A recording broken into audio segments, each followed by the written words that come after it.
Episode 200 of the Read to Lead podcast is brought to you in part by cloud accounting software FreshBooks and by Gusto. FreshBooks offering a free 30-day trial with access to all their features. To find out more, visit freshbooks.com/read-to-lead. Gusto is refreshingly easy payroll, benefits, and HR for the modern small business. Currently offering an exclusive limited time deal. Sign up today and get 3 months free once you run your first payroll. Just go to gusto.com/read-to-lead.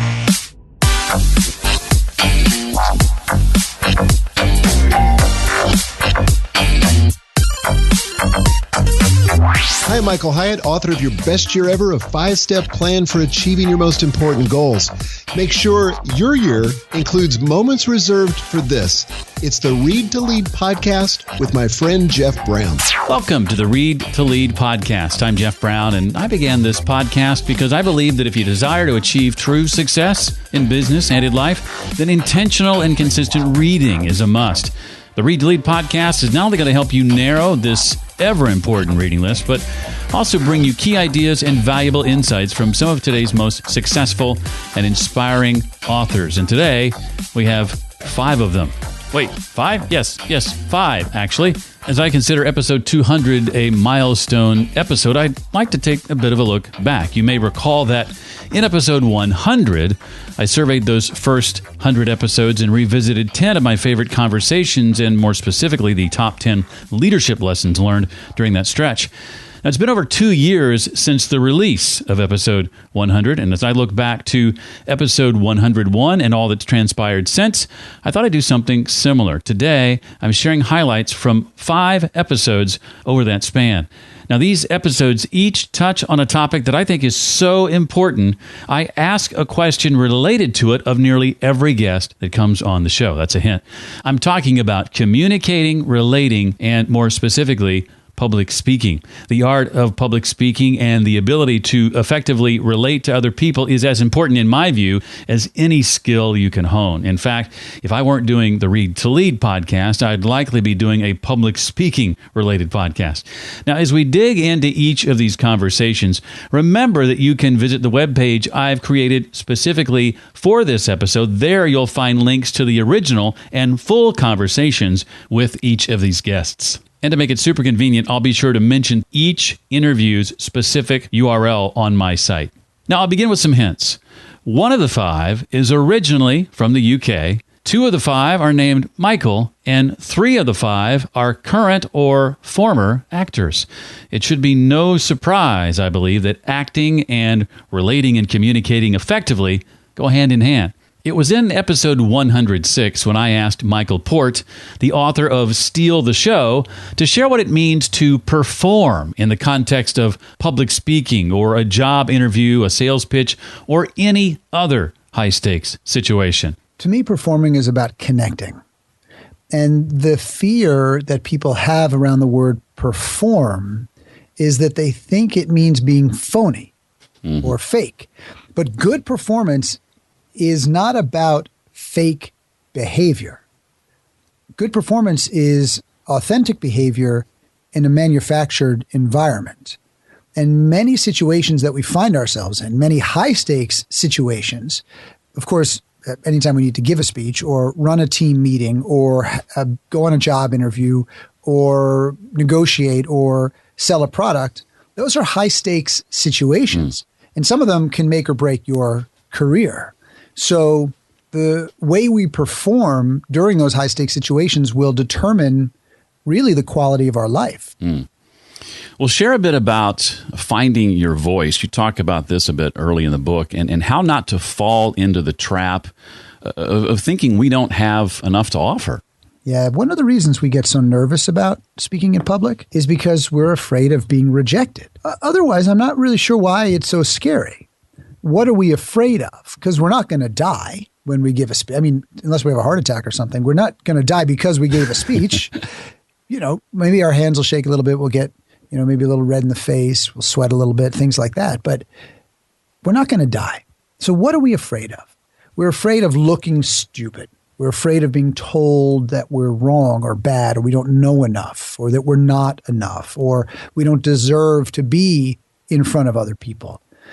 And we need to work on silencing the critics, I think, because there are two types of critics. There are external critics and then internal critics.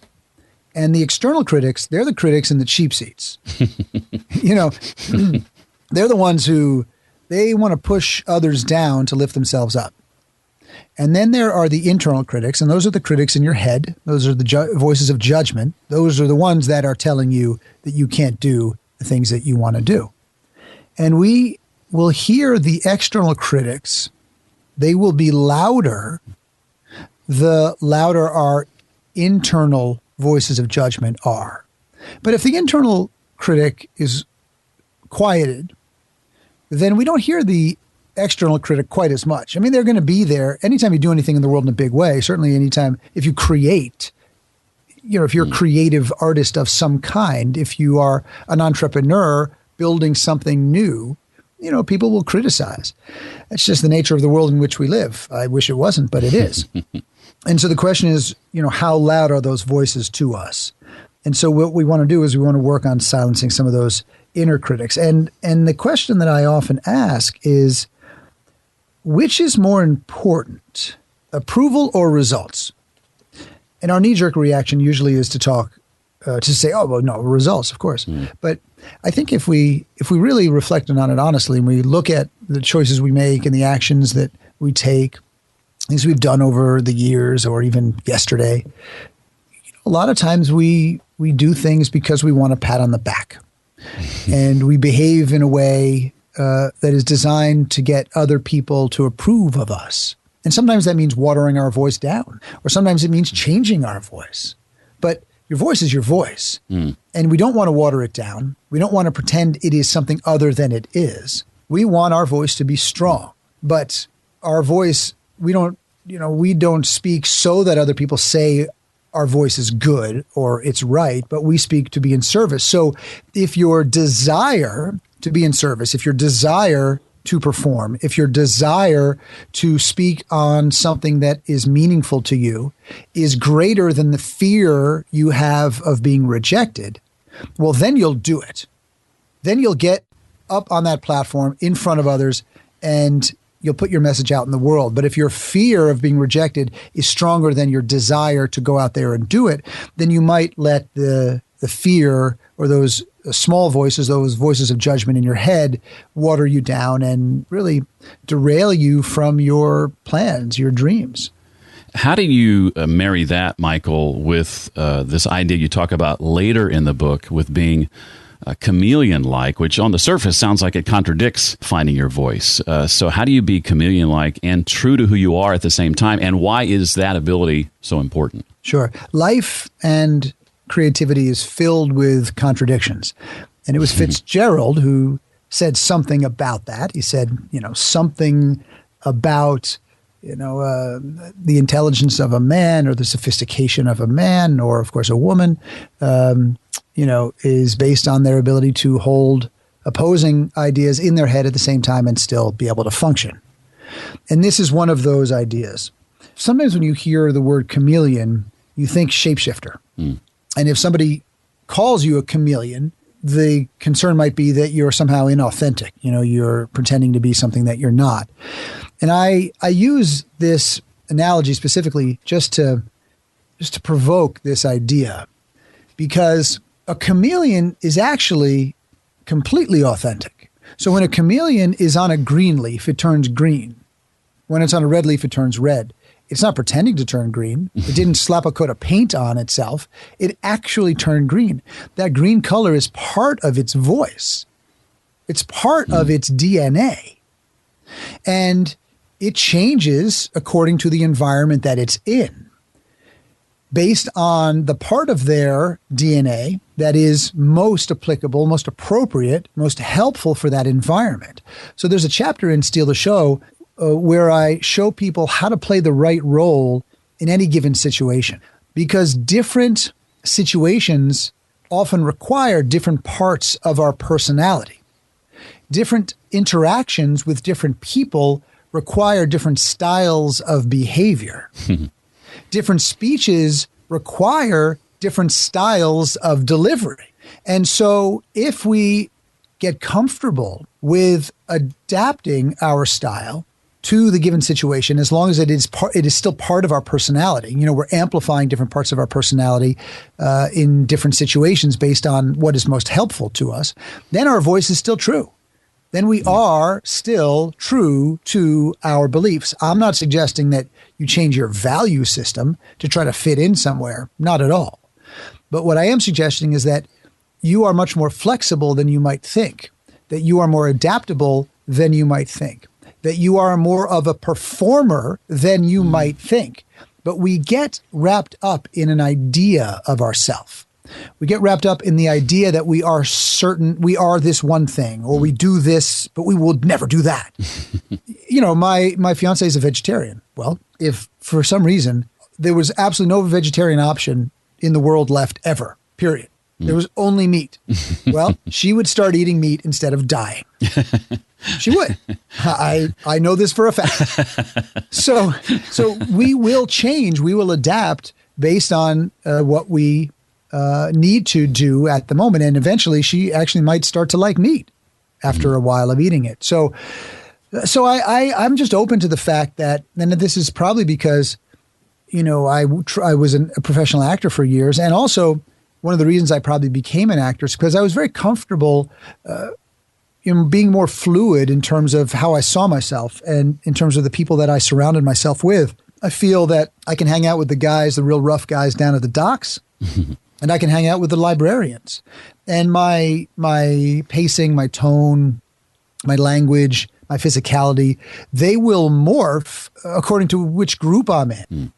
But there's still parts of me. It's not like, okay, now I'm going to pretend that I'm this like rugged, tough guy. I'm not going to go in there, yo, what's up? How you doing?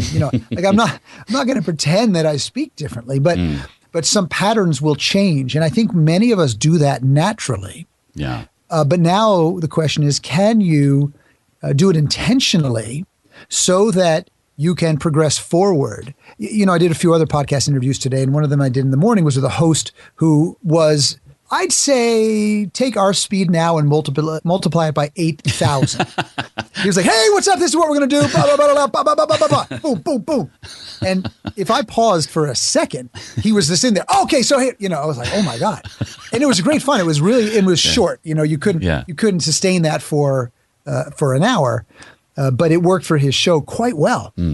But I had to adjust my style in order to work well on that show. Your style is a little more sophisticated, a little more NPR-like, more thoughtful, more deliberate. And so what I do is I bring out the different parts of my personality and style that would fit into your program to serve your audience, because my assumption is that your audience resonates with your style. That's why they listen to your program. But I'm not coming in here and going, well, how are you? I'm not changing my voice. I'm still, right. So in any event. I think that advice too is for anybody who desires to appear on podcasts or who does so regularly needs to hear that for sure. Because I think you've really hit on something. Although maybe when I grow up, I'll have a voice like yours. That'd be cool. Hello and welcome to, I can't get down that low. It's too good. It's too good. One of my favorite teachers on the art of effective communication and public speaking is none other than Michael Port. Again, that entire interview is linked in the show notes page for this episode, readtoleadpodcast.com/200, or you can visit the episode directly at readtoleadpodcast.com/106. It was in episode 130 when we were introduced to Kathy Salett. Kathy is the author of a book called Performance Breakthrough, a radical approach to success at work. And Kathy is the CEO and founder of Performance of a Lifetime, a consulting firm specializing in helping leaders and companies with the human side of business and strategy. And similar to my first question to Michael, I asked Kathy to describe what she means by performance in the context of human relationships. I think that we human beings have a natural capacity to play, to perform. We do it as kids, right? And we're supported to do it as kids. And it's a very important part of childhood. It's not just for fun that we run around the playground, pretending to be Superman and Batman and Wonder Woman. It's also a way that we learn about how the world works. We pretend to be mommy, to be daddy, to be a fireman, to be a scientist, and so on. And that kind of play is really a very crucial part of learning both how the world works, what's in the world, how we develop our interests, things that we are excited by and are interested in that impact on us, so that in terms of what we end up doing in our lives. And that play, while we're supported to do that as little kids, there's a certain point where we're sort of told, stop playing, because now you have to start getting things right. Now you have to learn the rules. And, you want to learn the rules. I mean, our parents are well-meaning when they say that, like you need to know that when the light is red, you shouldn't cross the street, and so on, and those kinds of things. But what often ends up happening is that the kind of play, imagination, and experimentation that we experience as kids, it goes to the wayside. Now we have to get into the knowing part of life, the acquisition of knowledge and information at the expense of the experimentation and the play. And so what researchers and psychologists have been discovering is that as it's very important for childhood, that kind of play and performance, it's also important for adulthood. And so what our work at Performance of a Lifetime, and what I talk about in the book, is based on some of this research and discoveries. It's a field called performative psychology. And the idea is that we create our lives. We perform our way to growth.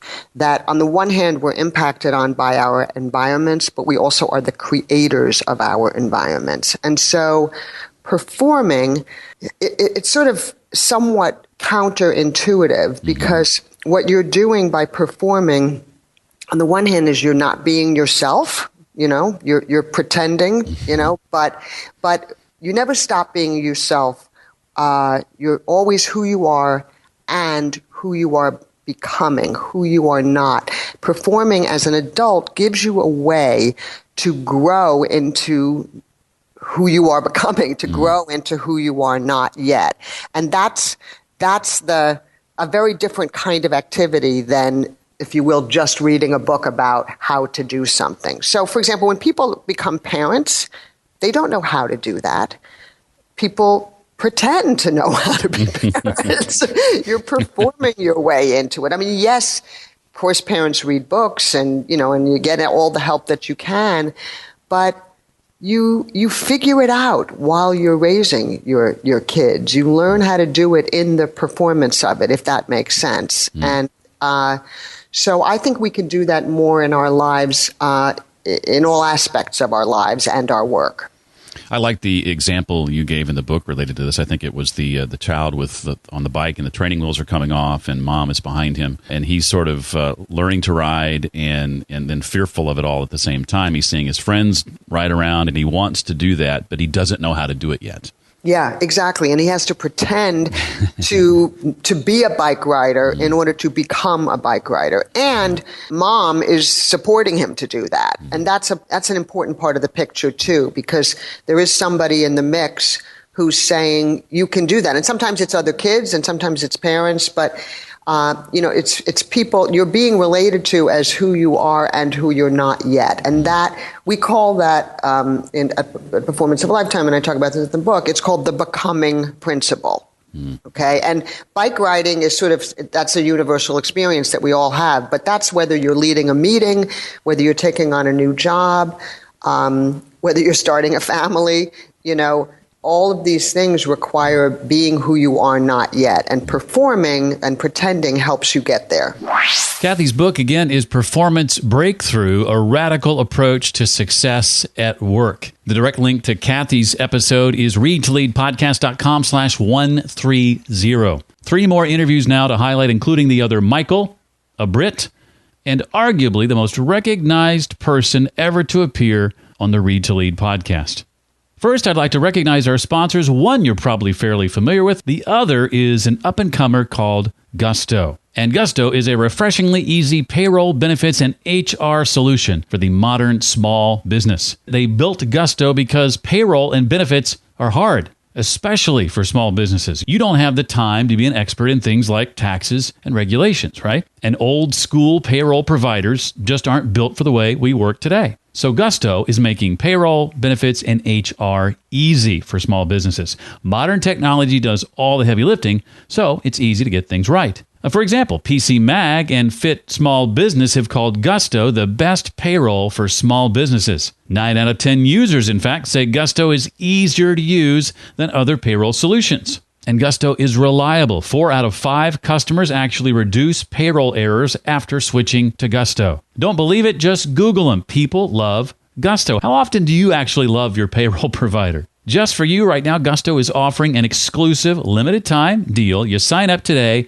and they'll give you 3 months free once you run your first payroll. Again, that's 3 months absolutely free once you've run your first payroll. To find out more and to get started right away, simply go to gusto.com/read-to-lead. Let me ask a quick question. If you could reclaim up to 192 hours a year of your precious time, would you? Well, I can't imagine anybody saying no to that question. Our friends at FreshBooks, who make ridiculously easy-to-use cloud accounting software for freelancers and small business owners, are the architects behind that question for very good reason. By simplifying tasks like invoicing, tracking expenses, and getting paid online, FreshBooks has drastically reduced the time it takes for over 5 million people to deal with paperwork. I'm one of them. FreshBooks has rebuilt their platform from the ground up. They've taken simplicity and speed to an entirely new level and added powerful new features. When tax time rolls around, like now, you'll find tidy summaries of your expense reports, your invoice details,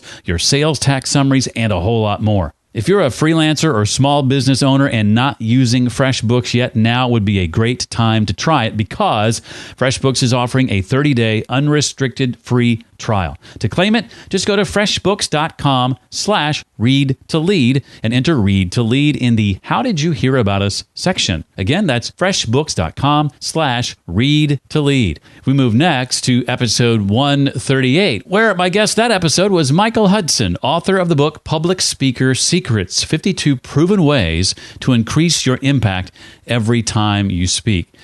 Now, at the time of this interview, I hadn't had a chance to meet Michael face to face, but since have, and I've had the chance to see him speak live, and it was well worth it. I learned a ton from hanging out with him that weekend. I started off by asking Michael about the power of simplicity when giving a public talk. I think a lot of us, when we get an opportunity to get in front of the room, however we got there, whether we worked through a lot of fear of doing it and then finally got to that opportunity, or whether we're very comfortable and we just do it, it's very easy for us to fall into the complexity trap, and we don't realize it's the complexity trap. We fall into it because we love ideas. We love to think. Most people don't. and we forget that, right? And we get in front of the room and, we become the person that we think we have to throw everything out because we're looking at the audience and saying, you know what? There's somebody out here who needs each one of these things, and I got to share it all with them. That's the way I have the most impact. Well, that creates a complexity that makes people walk away going, and what did that speaker want me to do? So, I learned that lesson because I was that guy, for the first 10 years or so of speaking, that I was that guy. And, what happens when you do that, Jeff, is you get applause. You get people to talk to you after the event, but you don't get hired back. And when you read evaluations, you hear things about people being confused. When you see people later, they go, I remember hearing you speak and it was great, but I don't know what there was there, what I did with it. It's like, well, that's because I didn't make it easy for you. So a lot of my drive for simplicity and my encouragement of people to make it simple is to focus it. I think, when you walk into the room, you should know what the most wanted result is of your being there. What do you want those people to do because they heard you? I had Ken Davis on the show early in the Read to Lead history. And you may be familiar with his book, Dynamic Communication, I think is the name of the book. Yeah, Secrets of Dynamic Communication. Yes. Thank you. And he talks about a survey in that book. I can't remember what the percentage was, but how the majority of people who leave presentations when asked have no idea what the presentation was about. Yeah. And I think, Jeff, it's too easy for us, right? When we now are in our comfort zone, we're where we want to be. So we're enjoying the fact that we're delivering. We're using our voice, we're using our emotions, all that stuff, and we're having a great time. And maybe they're having a great time with us. But if they walk out and don't know what you said, and they don't know how it applies to them, unless you were just hired to entertain, you failed. Right. Well, I know that early in my radio career, I had a consultant or a talent coach. We called this particular gentleman. Us radio people love to be called the talent. And he was one of my talent coaches over the years. And one of the things he taught me in regard to addressing topics on the radio was tell them what you're going to tell them, then tell them, and then tell them that you told them.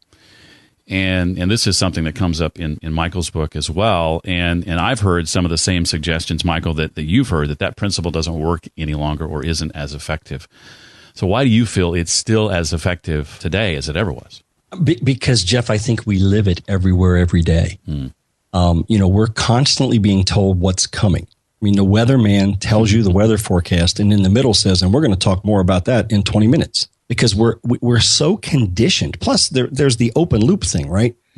You're creating an open loop that makes them have to know the answer because they have to close the loop. Right. I think that when you step to the front of the room, you have to invite the people to listen. Just because they're sitting in that room doesn't mean they came to hear you speak. There's a lot of reasons why they showed up in that seat. And you have to me, invite them to listen to you. Part of what the tell concept does, and you don't use the word tell, obviously, right? Right. You don't say, okay, I'm going to tell you this, and now I'm telling you this. But, when you don't use it, people don't know where you're headed.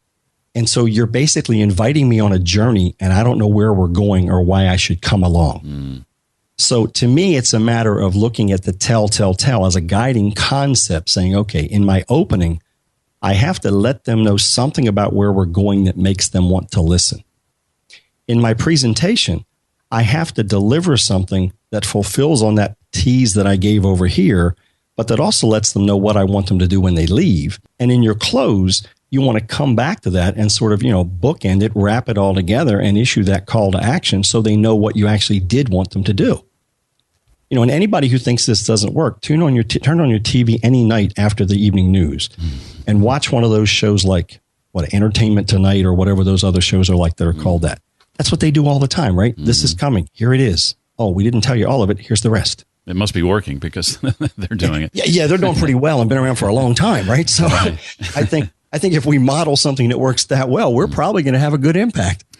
We'll talk about what it means to, in your words, Michael, own the room. How do we accomplish that? And share why you feel it's so important. Well, it's interesting, Jeff, there are people who disagree with this 100%. They say that what you want to do is you want to create a separation between you and your audience. You want to be you're the guru, you're the specialist, you're the expert. That's not my style, first of all. But I think when you own the room, it creates context, it shows that you care, and it increases your confidence. Because what you're doing when you own the room is you're saying, I'm responsible to these people in the room. Note the word there, responsible to, not for. But it also erases that inherent discomfort, right, that people have. They're in a new place. They've never met you before. They may be at a conference they've never been to before, and maybe they don't have any friends with them. Well, when you own the room, part of what owning the room to me means is you walk over and you say, hi, welcome, thanks for coming. And, sometimes I'll do that and I'll introduce myself, and sometimes I won't. Because it's always fun to walk up to the front of the room after you've been introduced as a speaker, after you've said hello to all these various people, and they go, oh, that was the speaker? But I also use it, Jeff, as a time to, add a little local color to the presentation, a little bit of local color and flavor, if you will. If I have a 2-minute conversation with you, I welcome you, I thank you for coming, and I say, so what brought you in today? Or, what made you pick this session? Or tell me about where you're from. I've now got a piece of information. I've now got a connection with you. I now have a friendly face in the room I can look to because we have a brief, albeit brief, we have a relationship. That's a lot of it. You're kind of acting like you're the host and you care about the people and you want it to be a good event for them. I've tried to do that more and more. I spoke at Podcast Movement last month, and as people began to come into the room, I think I kept up with maybe the first 10 or 12 people and introduced myself and said hello and asked similar questions. And then as I was talking, and this was actually a Q&A, so I wasn't delivering a formal presentation, but as I answered questions, I keyed in on many of those people And it put me at ease and gave me some comfort and calmed the nerves a little bit too. Well, and it creates a level of shared ownership of the outcome, right? Because now we're together in this. Right. And even if you do nothing more than stand at the door and pretend you're part of the convention staff, and you say, "Hi, welcome, thanks for coming today."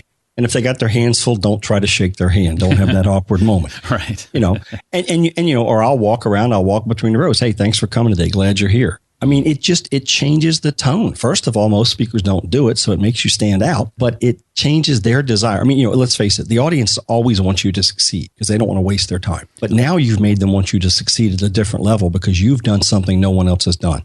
You've acknowledged the fact they're there, and you've given them your appreciation for them showing up. His name, once again, is Michael Hudson. He's since become a good friend, and I highly recommend his book, Public Speaker Secrets, 52 Proven Ways to Increase Your Impact Every Time You Speak. Michael has helped me hone my speaking skills tremendously, and I think he can do the same for you. To find the full interview, just go to readtoleadpodcast.com/138 for episode 138. Well, if my writing in the margins and all the highlighting and underlining I did inside my copy of the book from our next featured guest is any indication of the amount of insights I've gained, then look out because I'm about to be an awesome communicator. I'm talking about a book called The Compelling Communicator, Mastering the Art and Science of Exceptional Presentation Design by Tim Pollard. And by presentation design, he doesn't mean slides. He means framework and structure for creating compelling presentations. Tim and his company have worked with LinkedIn, Salesforce, Disney, Rockwell, Ericsson, and Graybar, to name a few, and they specialize in training TEDx speakers, so needless to say, Tim knows what he's talking about. Devouring this book will help you to, in Tim's words, powerfully land a small number of big ideas. Mastering that is the key to any memorable and actionable presentation. I started off by asking Tim why he believes so many of us present so poorly. In fact, I asserted that it often seems to be the rule and not the exception. It absolutely is. If you look at most commercial companies, they self-assess the quality of their solutions at about an 8 out of 10. They self-assess their messaging of their solutions at about a 3.8 out of 10. If you look in the business presentation world, about 70%, 75% of presentations are routinely evaluated at sort of mediocre or worse. Less than a third are ever rated at good or better. So we're definitely not very good at this. I think there's an obvious answer, and then there's a much more interesting and deeper answer. There are obvious superficial reasons why we present poorly. People tend to procrastinate. They're lazy. You've all seen that guy on a plane with the little T-Rex arms, frantically adding bullets to a PowerPoint for a presentation they'll give when they land. And if you start, on a Thursday night for a presentation on a Friday, you're going to reap exactly what you sow. For other interesting reasons, you've been told the wrong things. You've been told that the key is eye contact and body language. That's just ridiculous. But there's a whole industry telling you that. So you focus on those things and you're still horrible because those are the wrong things. And I think one of the other more interesting ones is there's a low cultural bar that's acceptable. Everybody listening to this understands what I mean. When you've been to that presentation where you get slide bombed, where some guy plows through 60, 90, I mean, even try 120 PowerPoint slides in an hour or something. It's ridiculous. And nobody thinks that's good, but it's absolutely acceptable. Most of the companies we work with, that's the problem they're trying to solve. So nobody thinks it works. We all throw these decks away, we switch off, we fall asleep, but we all do it to other people. So there's sort of a weird default, which is partly the gift that PowerPoint gave us. Now, all those reasons are real, but they're not the real reason. The real reason is far more interesting. The real reason we present badly is what I said at the very beginning. The human brain, yours and mine, is wired in very interesting and particular ways in the way it wants and needs to consume information. When you align with that, most incredible things become possible. You can be an amazingly effective communicator, but when you misalign with that, you're never going to be effective. And the problem is most people don't know how the brain is wired to consume information, and they don't know how to structure communication accordingly. So let me give you an example. The human brain fundamentally operates at the level of ideas. It doesn't operate at the level of fact and data. So after any conversation, any meeting, any presentation, if someone sat down with you an hour later and said, Jeff, what was that about? You won't recount data. You'll say, it was kind of interesting. It was about this or this or this. Your brain is it is biologically reductionist. It reduces things to the level of ideas. Well, if you know that, then wouldn't it be great to build communications that operate at the level of ideas? So I'm going to say, hey, there are 3 big ideas I'm trying to communicate. And in that way, I would be perfectly aligning with the way your brain wants to work. But nobody does that. If you look at almost all presentations, it's fact and data and data. Facts and data are important, but they're important to support ideas. Most presentations have the facts and data, but they don't have the ideas. Incredible example from history on this. O.J. Simpson trial, 7 months, mind-numbing prosecution testimony, just so much stuff. And the audience, in this case the jury, their brains were just desperately trying to make sense of this. And history clearly records this. It's ridiculous. 7 months of testimony ends up being overcome by one idea of 8 words. And everybody listening already knows what the idea is. If the glove doesn't fit, you must acquit. And that's extraordinary. Everyone was already thinking of it before I said it, but it was 22 years ago. The trial verdict came down in 94. That shows the power and stickiness of an idea that 22 years later, everyone listening to this was able to recall that without me even starting the phrase. So, point being, if you understand the way the brain works, then incredible things become possible. But if you don't understand the way it works, you're always going to misalign with it. And PowerPoint, I'm not especially anti-PowerPoint, but PowerPoint is almost perfectly designed, or at least the way it's being used, to violate the way the brain learns. Too much information, poorly structured, too textual, all those kinds of things. So the way we present is almost guaranteed to go wrong. And a lot of us, don't we, use those tools like PowerPoint or Keynote or Prezi or whatever the tool is. We jump into the tool and we start trying to put those ideas together in the tool rather than coming to the tool already having everything fleshed out. That is a really insightful observation. Almost nobody realizes.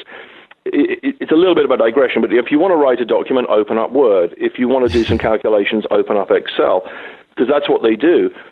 But PowerPoint is not a design tool. It doesn't ask you any questions. Who is the audience? What do they care about? What's the action you want them to take? What are the big ideas you need to communicate? There's a raft of critical design questions. PowerPoint doesn't ask you those, of course. It says, click to add title, click to add bullets. It's a bit like designing a building by just laying bricks. It can't work.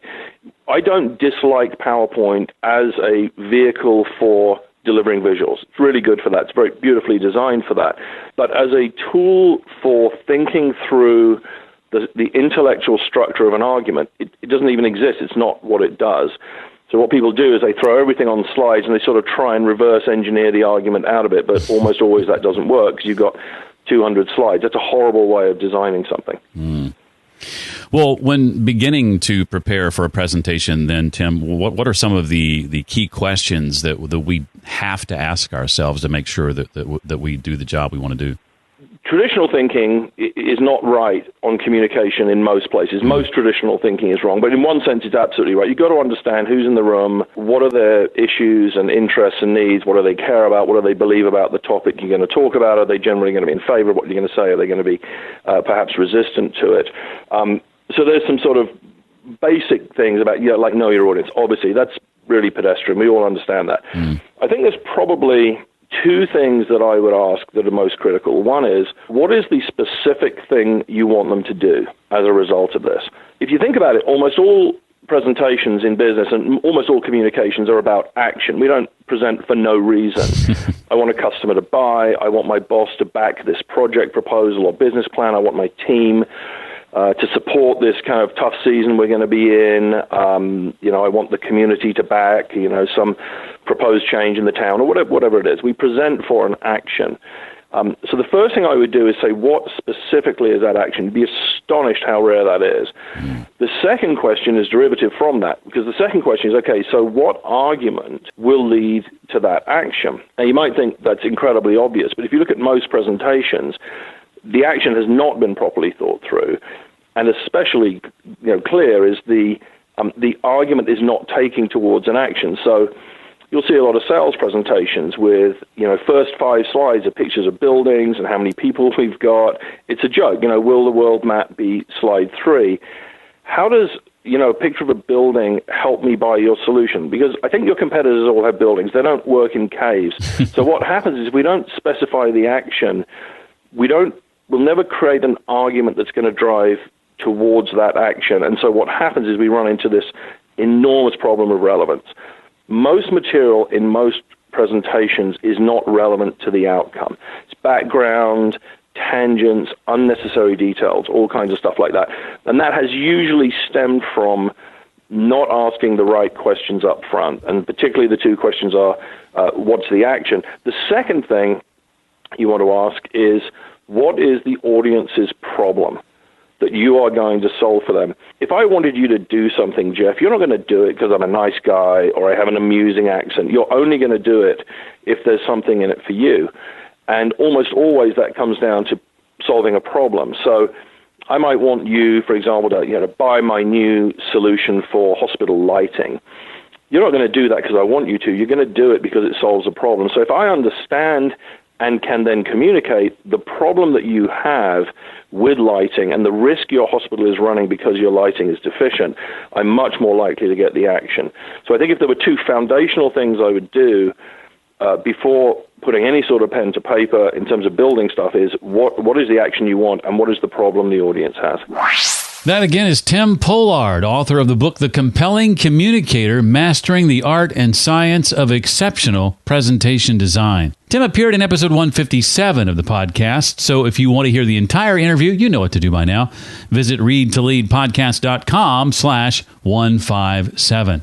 It's time now for our fifth and final featured interview, and this is arguably the most recognized person ever to appear on the podcast, and also the oldest. In fact, just a few days ago, he turned 82. I'm talking about episode 184, which published in late September of 2017, featuring Alan Alda, who has written a book called If I Understood You, Would I Have This Look on My Face?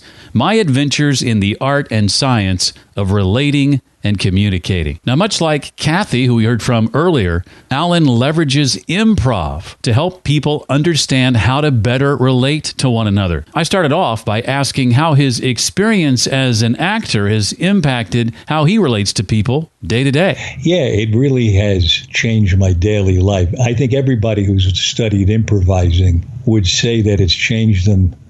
If they're actors, it's changed them as an artist, but it's also changed them as a person. And more improv is being taught in other situations, in business and so on, because it has something unique to offer that most other disciplines don't, which is that at the very basis of it, it connects you with another person in a very familiar way in a very short time. And it's hard to get something done with another person unless you're on that kind of a close relationship. And beyond improvising, as I got better as an actor, I realized what it meant to relate to another actor. And in the beginning, I thought it just meant putting my face in theirs.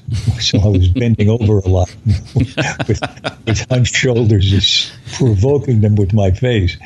But you can actually relate to somebody if their back is turned to you, as long as you're taking in all the clues you're getting from them about what state of mind they're in, what state of emotions they're in. I've found if I don't do that in life, I'm not really engaged with another person. And here's something that I found that led to a very, I think it's a radical idea. And that is, on the stage, I have to be willing to be affected by the other actor. And that means that I don't say my next line because it's in the script. I say it because the other actor makes me say it by something she says or does. And I have to be so open to that person. I have to be willing to be changed by the other actor in order for what I say next to be authentic. It'll have a certain flavor to it, a certain edge. And I find in real life, when I'm listening to somebody, I don't think I'm really listening to them unless I'm willing to be changed by what they're telling me. And maybe not necessarily by the words they're saying. If they're telling me the earth is flat, I'm probably not going to be changed to believe the earth is flat. There's too much evidence that it's not. But the underlying impulse of maybe I can connect and be positively affected by the fact that they're trying to figure things out. I'm trying to figure things out too. And we can maybe meet at that level. But I think we got to meet at some level. Otherwise, we can't have a really authentic exchange. I loved some of your examples in the book to this end when you shared stories about how you interacted with, say, the cab driver or the delicatessen cashier, and attempting to label their emotions in your mind just completely changed your interactions with them in the process. I do believe that it did. I was looking for a way so that I personally could have this experience of reading other people without having to go to an improv class, because I do improv a lot, but I don't do it every day. And I wondered if I could find a kind of emotional gym I could create for myself, or I could practice getting into an empathic relationship with another person. And by the way, by empathy, I don't mean compassionate. I just mean knowing what they're feeling, because that's a tremendous tool for communication. It can also be a tool for not so good things like con artists. Con artists use empathy and really do well with it, not to our benefit. So I don't see it as a goal to make the world a better place, but it is a tool. If you want to make the world a better place, it's a great tool, probably a necessary tool. So what I tried to develop for myself was this kind of habitual way of relating to strangers and even friends, where I would really pay close attention to an estimate I could make of what they were feeling. I can't know for sure, but if I can get a pretty good idea from the expression on their face, from the tone of their voice and that kind of thing, I felt if I named it, that would really nail it down, and I'd develop my empathy. It turns out it seems to work just actually paying attention to the person, just noticing them, noticing their hair color, noticing the color of their eyes. Sometimes I'd be talking to somebody for 10 minutes and I'd look away and I'd think, what's that face look like? And I'd see a blob instead of the face, because I haven't really been letting them in. And the difference that happens to me, and I think I've seen it happen to other people, is that instead of all my attention being on what I'm trying to communicate to them, my attention is on how they're receiving what I'm trying to communicate to them. And that seems to me to be fundamental to communication, because no matter how good my message is, if it doesn't land on them, then how good is it? And you make a great point. The responsibility is on us as the communicator, right? A lot of times I get frustrated with my wife because she doesn't understand something I've said. And when that happens, I'll often resort to saying silly things like, you realize I make a living talking, right? The problem is you, not me. And that usually doesn't go over very well, does it? That sounds like it goes over great. Don't you know what I do for a living? Yeah, you confuse people. Yeah, it is our responsibility to make sure the message is landing. And that is also a radical idea, because for centuries, teachers have been telling students, why don't you pay attention? Where's that stuff between your ears? Learn this, Yeah. I mean, I remember so many teachers telling me about the stuff between my ears, but they're not getting into my ears. Well, as you have taught people, Alan, from all walks of life, improv, and it's been amazing to me as I've read the book, the ways that's impacted people. Do you find that many of them, those without experience in improv, come to this process with a lot of apprehension? And if so, does that apprehension change through the process, or they come out the other end worse for the wear? No, because the exercises are so much fun to do, people get caught up in them and really enjoy the fun. There's so much fun, in fact, I have to warn them not to regard them as trivial just because they're fun. Because the way we've organized it in our workshops, and you're right, it's for all different walks of life, scientists, doctors, business people, women in business, and so on. What we try to do is make sure they understand the relevance of these exercises to their workplace life. And instead of doing scenes, once they have the basics of the improv vocabulary, then we do role-playing drawn from instances in their own particular workplace. And we keep reinforcing the idea that the exercises we did were not just warm-ups, they're actual tools to use in these experiences that you have daily. Wow, what a treat that was. The one and only Alan Alda visiting us in episode 184. ReadToLeadPodcast.com/184. 184 to dig into that interview in its entirety. If you'd like to check out all of these and find links to each of them in one place, then go to the webpage created just for this episode. That's readtoleadpodcast.com/200 for episode 200. Thank you so much for helping Read to Lead reach the 200 episode milestone. I've heard from a number of people lately offering congratulations and some incredible feedback, which I truly appreciate. In fact, just a couple of days ago, Stephen Miletto in iTunes left us a 5-star rating and written review. Thank you, Stephen. Really appreciate that. You can do the same when you go to readtoleadpodcast.com/iTunes. That really goes a long way in helping other people discover the podcast. Thanks again to our sponsors making this episode possible. FreshBooks, with a free 30-day trial available to you, no obligation, and access to 100% of FreshBooks features free for 30 days. Go to freshbooks.com/read to lead and enter Read to Lead in the How Did You Hear About Us section. Thanks also to Gusto, a refreshingly easy payroll, benefits, and HR solution for the modern small business, where you no longer have to be a big company to get great technology, great benefits, and great service to take care of your team. Sign up today and you get 3 months free once you run your first payroll. Just go to gusto.com/read to lead. Well, that does it for this week. I look forward to seeing you next time. Until then, remember, leaders read and readers lead.